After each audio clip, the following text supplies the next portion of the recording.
Hello friends, स्वागत है आप लोगों का एक और नए वीडियो में। तो आज हमारे पास एक ये समरसेबुल आई थी उन्नति कंपनी की, जो कि कुछ दिन पहले इन्होंने अपनी पंप को कहीं से सही करवाया था, लेकिन पंप बिल्कुल ही बेकार तरीके से सेट कर दिया था, जिससे वो 1-2 दिन चली होगी, उसके बाद बंद हो गई थी। तो एक कस्टमर हमारे पास आए तो कहने लगे कि भैया ये मोटर हमारी जली हुई है, गड़बड़ है। तो हमने चेक किया, मोटर में कोई फॉल्ट नहीं थी, थोड़ी बहुत फॉल्ट थी तो वो सुधर गई। तो ये पंप इतनी अच्छी तरीके से उसने इतनी ख़राब तरीके से उसको सेट किया था कि वो 1-2 दिन चलने के बाद में फिर बंद हो गई थी। तो उन्होंने अपनी नई मोटर डला ली। उसके बाद अब हमारे पास मोटर आई, तो आज हम इस पंप को सेट करते हैं। जबकि इम्पेलर और सारा कुछ सामान सब सही ही है, लेकिन फिर भी इसमें समस्या है कि सेटिंग सही नहीं है। इस वजह से ये पंप नहीं चल मोटर को नहीं चलने दिया इसने। तो आज हम आप लोगों को ये पंप सेट कैसे होती है इसके बारे में पूरा नॉलेज देते हैं। तो सबसे पहले हमने अपने इम्पेलर जो सारे थे, ये जो हमारे सारे इम्पेलर ये रखे हैं, ये सब हमने निकाल के दोबारा इनको साफ करके रख लिया है। और अब हम इसको सेट करने जा रहे हैं। तो सबसे पहले हम अपना स्ट्रक्चर जो पंप का है उसको अपना इस पे बांध लेते हैं इस तरीके से, और इसमें पेच अपने लगा लेते हैं। पेच लगाने से ये होता है कि हमारा बिल्कुल साइज सेंटर बिल्कुल फिक्स ही आना चाहिए। तो ये अब हमने अपना चारों बोल्टों को टाइट कर लेना है।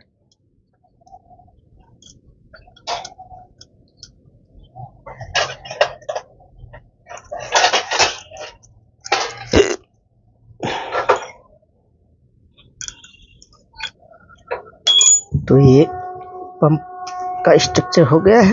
अब हम इस पे सबसे पहले अपनी शाफ्ट को लेते हैं और इसको अपना पंप में हम इसको फिट कर देते हैं।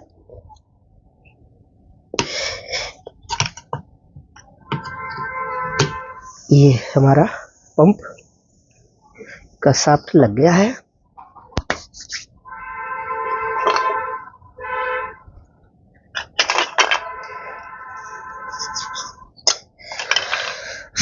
अब जो हमारा बेस वाला इम्पेलर होता है, सबसे पहले हम अपने बेस वाले इम्पेलर को लगा लेते हैं और बिल्कुल प्रॉपर तरीके से इसको बैठा लेते हैं।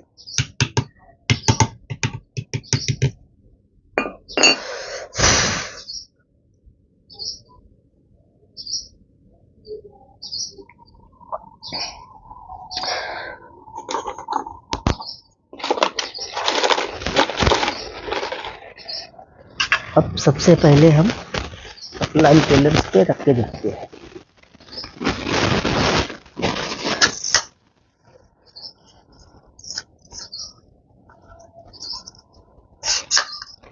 और ये इम्पेलर है जो नीचे की ज़मीन रहती है उसमें टच नहीं होना चाहिए। तो टच ना हो इसके लिए हम इसमें सिम वाशर का यूज करते हैं। तो हमें इसमें सिम वाशर अपना डालना पड़ेगा। उसके बाद में ये हमारे रहे हैं सिम वाशर। तो सबसे पहले हम इसमें सिम वाशर अपने डालते हैं।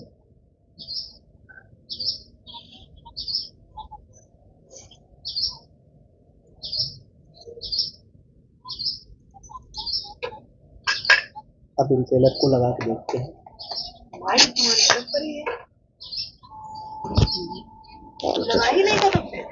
लगाए तो निकाल दिया था। तो ये सिम वाशर जब हमने डाल दिया है इसमें, तो हमारी इम्पेलर की ऊंचाई आ गई है। इससे ये नीचे रगड़ के नहीं चलेगा। तो हमारी मोटर बिल्कुल फ्री चलेगी। अगर रगड़ने लगेगा तो फिर मोटर में जल्दी से प्रॉब्लम आ जाएगी।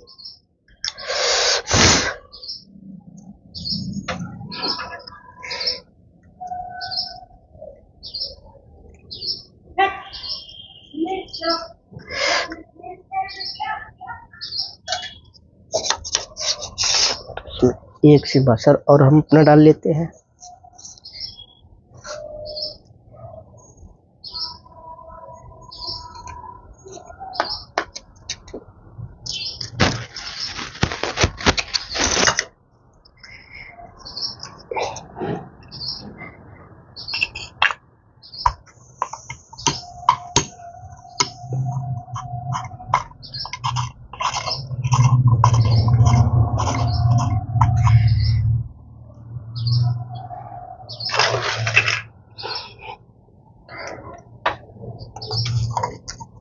अब इसी प्रकार से सारे इम्पेलर हमको फटाफट लगा लेने हैं। बस केवल मेन हमारा होता है स्ट्रक्चर सही करना। स्ट्रक्चर अगर हमारा सही है तो अच्छे से हमारी पंप सेट हो जाएगी।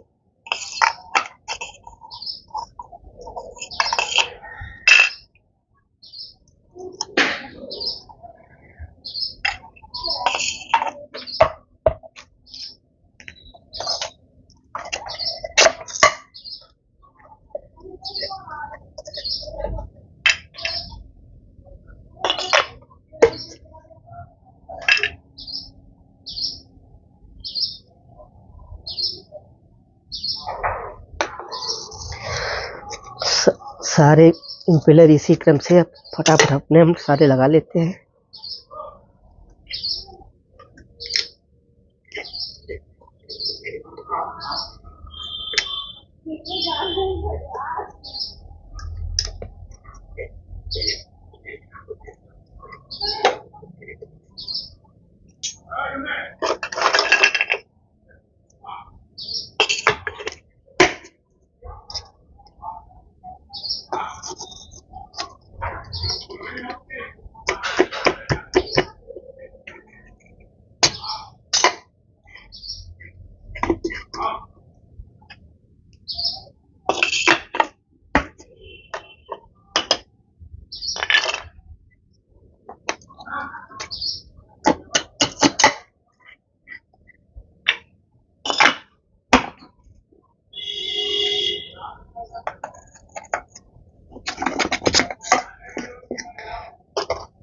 इसी प्रकार से सारे इम्पेलर को सेट कर लेना है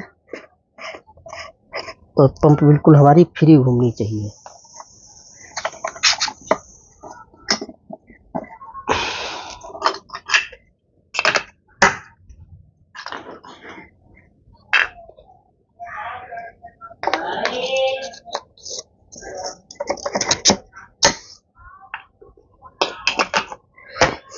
एक दो तीन चार पाँच छः सात आठ नौ इम्पेलर का सेट होता है हमारा। तो हमारे ये 9 इम्पेलर पूरे हो गए हैं। अब इसके बाद में लास्ट इम्पेलर हमारा ये बचता है जो बुश वाले इम्पेलर के नीचे लगता है। तो अपना इसको भी हम लगा लेते हैं कि ऊपर से बुश वाला इसमें बुश रहता है, बुश और स्लिप, वो वाला इम्पेलर हमारा बुश वाला इम्पेलर। तो ये बुश वाला इम्पेलर है और इसमें ये बुश के अंदर ये स्लिप रहती है। स्लिप जो है कि ये शाफ्ट के अंदर लगाई जाती है। तो ये स्लिप जो है ना तो टाइट होनी चाहिए ना तो लूज होनी चाहिए, जब ही अच्छे से वर्क करेगी। तो ये स्लिप हमारी मतलब ना तो लूज है और ना ही बहुत ज़्यादा टाइट है, तो ये हमारी अच्छे से कार्य करेगी। तो सबसे पहले इसको हमको स्लिप को लगा लेते हैं और स्लिप के ऊपर हमारा जो पेच लगता है उसको टाइट कर लेते हैं। उसको टाइट करने के बाद में फिर अपना ये इम्पेलर ये वाला हमारा ऐसे लग जाएगा। इस तरीके से अपने पंप को हम घुमा के देख लेते हैं, बिल्कुल फर्स्ट क्लास घूम रही है, तो कोई समस्या नहीं है। तो इस तरीके से हमारी पंप क्लियर पूरा कंप्लीट होती है।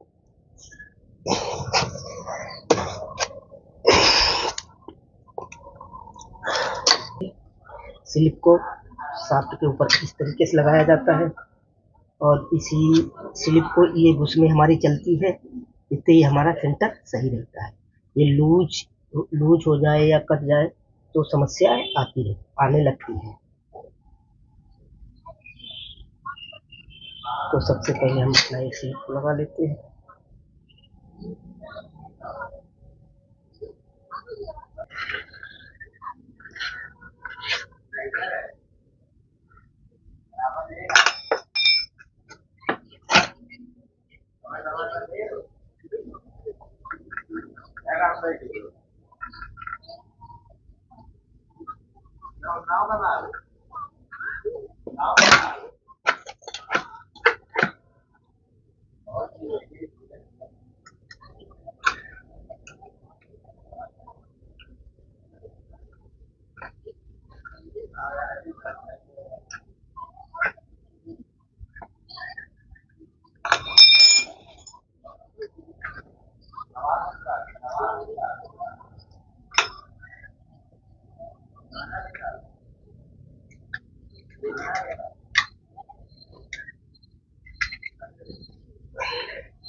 इसे काम करेगी।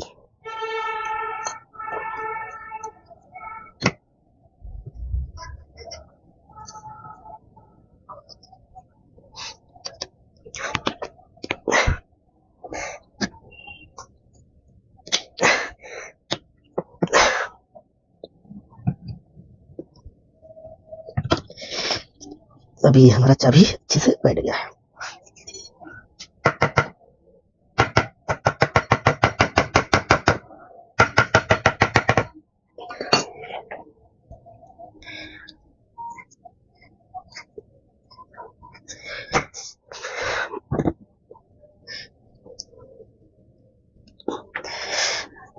अब अपने हम पेज टाइट कर देते हैं। ऊपर से पंप का जो खोल है वो बैठा देते हैं। पंप हमारी बिल्कुल बनकर रेडी हो गई।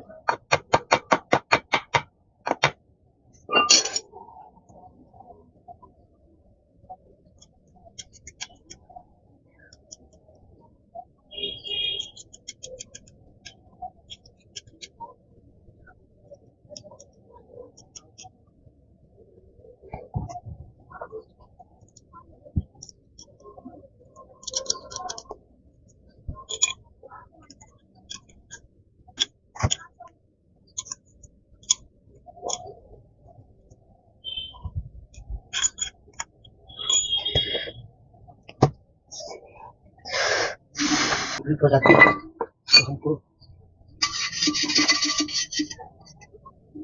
खोल को पहनाना पड़ेगा इसको, और ये हमारी कंप्लीट हो जाएगी। ये सिस्टम इतना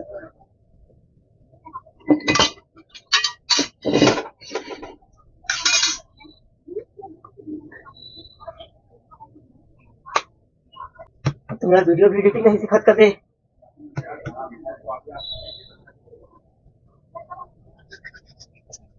अब इसका